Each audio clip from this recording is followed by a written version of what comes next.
What's happening, YouTube? It's always great to see you again in the One Plus Den of M. Welcome to part 3 of the Marvels series.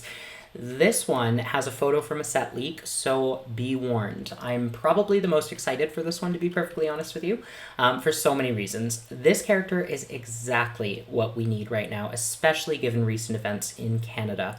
Now, I'm hoping that this young woman stands as a beacon for tolerance, acceptance, and diversity for many, many years to come. And I am talking, of course, about Kamala Khan, aka Miss Marvel. So, Kamala was actually only introduced in 2013, making her one of the newer characters with their own comic book series to appear in the live-action MCU. Quite a bit was going on in 2013 with the Boston Marathon bombing, the flooding in Alberta, Rob Ford was smoking crack.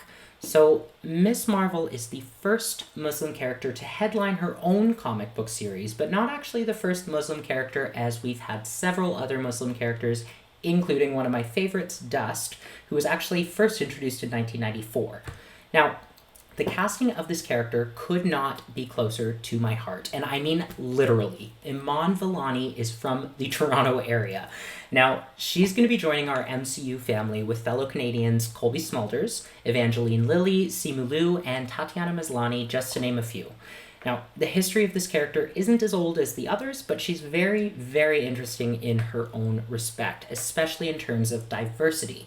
Now, she's a teenager living in Jersey City with her Pakistani-American family, and she's a huge fan of Captain Marvel and Spider-Man. Now, we know at the end of Spider-Man Far From Home, Peter Parker's identity was revealed by Mysterio and announced by J. Jonah Jameson, and as per WandaVision, there is at least some common knowledge of the Endgame event and Carol Danvers being Captain Marvel, so it's possible that we could expect to see a larger sense of public acknowledgement of our superheroes in the MCU in the form of the merchandise, posters, that sort of thing.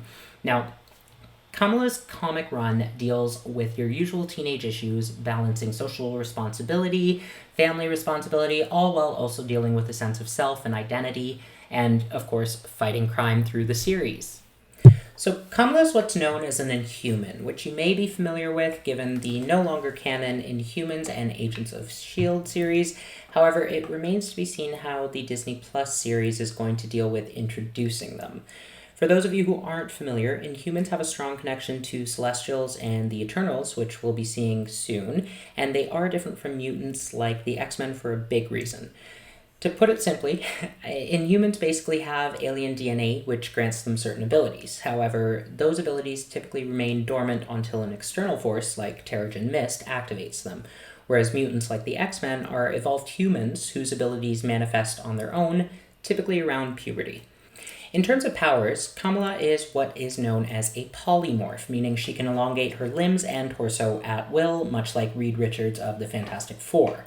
She can also increase or decrease her size and mass at will, kind of like Ant-Man or the Wasp, but without the aid of a suit. And she's also capable of accelerated healing, which leaves her very tired and very hungry. In fact, the more she heals, the less she's able to use her morphing powers. She's also capable of appearance alteration, so she's able to alter her hair, clothing, and has even been able to alter her appearance to the point of mimicking intangible objects. Another thing that she is known for is bioluminescence, which means she can glow, and I really, really hope that we see this in the show. I think visually it's going to be stunning.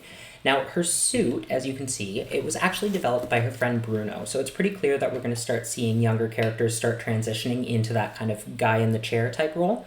Now, there's a much more complicated explanation involving merging with her past and future selves, but for simplicity's sake, she's stretchy. Now, one thing I have noticed about the stretchy people is that the look of the CGI on both the big and the small screen has remained pretty much the same since the original Fantastic Four with Reed Richards. So I'm hoping that there's a way that they can, incorporate something visually different in her powers in the upcoming series. Okay, potential spoiler, a recent set leak referred to purple constructs being added in the editing phase of production, so post-production, and was listed on the show's storyboards. Now, as I mentioned in the Carol Danvers video, I'm going to talk about that a bit because if you're not familiar with constructs, constructs are basically shapes. Think like Green Lantern, for lack of a better comparison. I wish I had an MCU one, but likely less developed. So I'm expecting pretty basic shapes in the show, you know, a rectangular barrier or a spherical shield. Now, the reason I'm putting any thought into this is because it's not in the original power set of the character.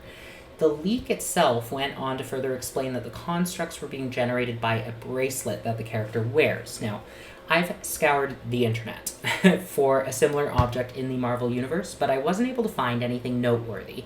However, the character does have a special bracelet in the comic books, which was passed down to her by her grandmother. That bracelet actually has a pretty beautiful story behind it, and it really helps ground the character as the child of an immigrant family. Now, the bracelet was used to conceal things in the comic run, but it didn't offer the character any kind of offensive or defensive advantages in the comic books. Now, I am so incredibly excited for Iman Vellani to be joining the MCU as a fresh face, which will no doubt lead into the early stages of a Young Avengers team-up film or series.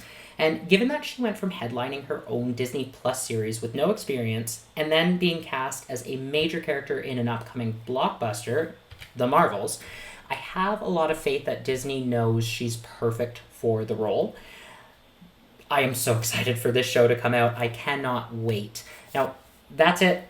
That's all. If there are any further casting developments, I will revisit this series and review any new characters that we might be seeing, because like I said, there's a ton of different Marvels. But for now, we've got Loki to look forward to. So for the next few weeks, we're going to be doing that. Stay tuned, check those videos out, and let me know what you think in the comments section below. Thanks for watching.